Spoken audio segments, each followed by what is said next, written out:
নমস্কার বন্ধুরা, আজকে শেয়ার করব নতুন স্বাদের একটা নাস্তার রেসিপি।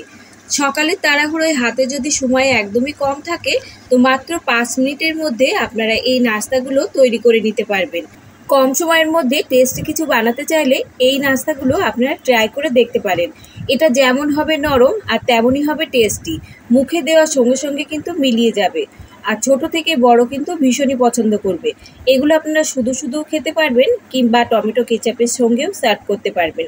খেতে কিন্তু অসাধারণ টেস্টি হয় আর বানানো কিন্তু খুবই সোজা, যে কেউ কিন্তু এটা তৈরি করে নিতে পারবে। তো চলুন বন্ধুরা, আজকে রেসিপিটি শুরু করা যাক। তো এই নাস্তা বানানোর জন্য আমি এখানে সবার প্রথমে নিচ্ছি 1 কাপ ময়দা। আমি এখানে ময়দা দিয়ে করছি, তবে আপনারা চাইলে আটা দিয়েও করতে পারেন কিংবা আটা আর ময়দা দুটো মিশিয়েও করতে পারেন। এবার সামান্য পরিমাণ এর মধ্যে দিয়ে দিচ্ছি লবণ, স্বাদ মতো লবণ দিয়ে দিচ্ছি। লবণ দিয়ে অল্প অল্প জল দিয়ে একটা ব্যাটার তৈরি করে নিতে হবে। জলটা কিন্তু বন্ধুরা এখানে একেবারে দেবেন না, তাহলে ব্যাটারটা পাতলা হয়ে যেতে পারে। তো এভাবে অল্প অল্প করে দিতে হবে আর মেশাতে হবে। ব্যাটারটা খুব বেশি কিন্তু পাতলা হবে না আর খুব বেশি কিন্তু আবার ঘনও হবে না। আর এই ব্যাটারটা ফেটাতে ফেটাতে দেখবেন যে ব্যাটারটা একটা স্মুথ ব্যাটারে পরিণত হবে। এবার এই ব্যাটারটা ঠিকঠাক রেডি হয়েছে কিনা সেটা বোঝার জন্যে একটা আঙুল কিংবা একটা হাতা এভাবে এই ব্যাটারের মধ্যে ডুবিয়ে দেখে নিতে হবে যে যদি হাতার উপরে একটা কোট এভাবে চলে আসে তাহলে বুঝতে হবে যে ব্যাটার কিন্তু একদমই ঠিকঠাক রেডি। তো এখানে ব্যাটারটা আমার ঠিকঠাক একদমই রেডি। তো এবার এই ব্যাটারটাকে আমাদের রেস্টে রেখে দিতে হবে অন্তত 10 মিনিটের জন্যে। আর হাতে যদি সময় একদমই কম থাকে বন্ধুরা, তাহলে অন্তত 5 মিনিটের জন্য রেস্টে রেখে দিতে হবে। তো ব্যাটারটা এখানে রেস্টে থাকুক, ততক্ষণ আমরা অন্যদিকে একটা ডিম ফাটিয়ে নিচ্ছি আর ডিমের মধ্যে সামান্য একটু দিচ্ছি লবণ। আর একটা পেঁয়াজকে আমি এভাবে ছোট ছোট টুকরো করে কেটে রেখেছিলাম সেটা যোগ করে দিচ্ছি। আর সঙ্গে যোগ করে দিচ্ছি 1 চামচ গাজর। গাজর কিন্তু খুব বেশি দরকার হবে না বন্ধুরা, 1 চামচ গাজরই কিন্তু এখানে যথেষ্ট। আর দিচ্ছি এখানে 3টে কাঁচা লঙ্কা ছোট ছোট টুকরো করে কেটে রেখেছিলাম সেটা দিচ্ছি। আর হাফ চামচ দিচ্ছি এখানে চিলি ফ্লেক্স। তবে বন্ধুরা, এই নাস্তাগুলো যদি আপনারা বাচ্চাদের জন্য তৈরি করেন তাহলে ঝালটা কিন্তু এখানে বুঝে ব্যবহার করবেন। এবার এই সমস্ত উপকরণগুলো এই ডিমের সঙ্গে খুব ভালো করে মিশিয়ে নেব। ডিমটা এখানে যত বেশি খুব ভালো করে ফেটিয়ে নেওয়া যাবে ততই কিন্তু এই নাস্তাগুলো হবে নরম তুলতুলে আর স্পঞ্জি, মুখে দেওয়ার সঙ্গে সঙ্গে কিন্তু মিলিয়ে যাবে। তো ডিমটা এখানে খুব ভালো করে ফেটিয়ে নিয়েছি। ফেটিয়ে নেবার পর অন্যদিকে যে ব্যাটারটা 5 মিনিটের জন্য রেস্টে রেখেছিলাম সেই ব্যাটারটার মধ্যে এবার এই ডিমের মিশ্রণটা ঢেলে দেব। ডিমের মিশ্রণটা ঢেলে দিচ্ছি আর সঙ্গে যোগ করে দিচ্ছি খুব সামান্য পরিমাণ একটু হলুদ গুঁড়ো। হলুদ গুঁড়োটা দিয়ে এবার খুব ভালো করে অন্তত 2 মিনিটের মতো এই ব্যাটারটাকে ভালো করে ফেটিয়ে নিতে হবে। আর এভাবে ফেটিয়ে নেবার ফলে এই নাস্তাগুলো হবে তুলোর মতো নরম তুলতুলে। তো দেখুন এখানে কিন্তু ব্যাটারটাকে আমি ফেটিয়ে নিয়েছি। ব্যাটারটা ফেটিয়ে নেবার পর এটাকে আমি সাইডে রেখে দিচ্ছি। এবার একটা তাওয়াকে গরম করে নিতে হবে। আর এই তাওয়াটাকে এমনভাবে গরম করতে হবে যে তাওয়া কিন্তু খুব গরম হবে না আবার একদম ঠান্ডাও হবে না, মিডিয়াম গরম হবে। ঠিক এই রকম অবস্থাতে কিন্তু ব্যাটারটা দিয়ে দিতে হবে। এবারে 1 থেকে 2 ফোঁটা তেল দিয়ে তেলটাকে খুব ভালো করে ব্রাশ করে নিতে হবে। আর ব্যাটারটা দেবার আগে কিন্তু খুব ভালোভাবে ব্যাটারটাকে আবারও ফেটিয়ে নিতে হবে। প্রতিবার যখন তাওয়াতে দেবেন বন্ধুরা, তার আগে কিন্তু ব্যাটারটা এভাবে ফেটিয়ে নিতে হবে। এবার ফেটিয়ে নেবার পর তাওয়াতে দিয়ে দিচ্ছি। আর এখানে কিন্তু মিডিয়াম হাইতে দিয়েই কিন্তু ব্যাটারটা দিতে হবে, হাই ফ্লেমে কিন্তু দেবেন না।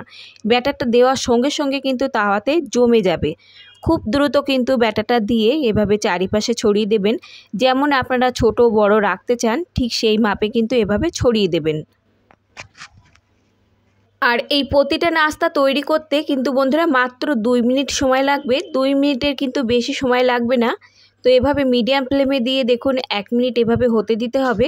1 মিনিট হবার পর দেখবেন উপরটা এভাবে ড্রাই হতে শুরু করেছে, তখন উল্টে দিয়ে আরও 1 মিনিটের মতো এটাকে ভেজে নিয়ে তুলে নিতে হবে। তো বন্ধুরা, এই নাস্তাগুলো আপনারা কিন্তু স্কুল টিফিনে কিংবা অফিস টিফিন বক্সেও প্যাক করতে পারবেন। আর এই তেল ছাড়া নাস্তাগুলো যেমন হবে হেলদি তেমনই হবে কিন্তু টেস্টি।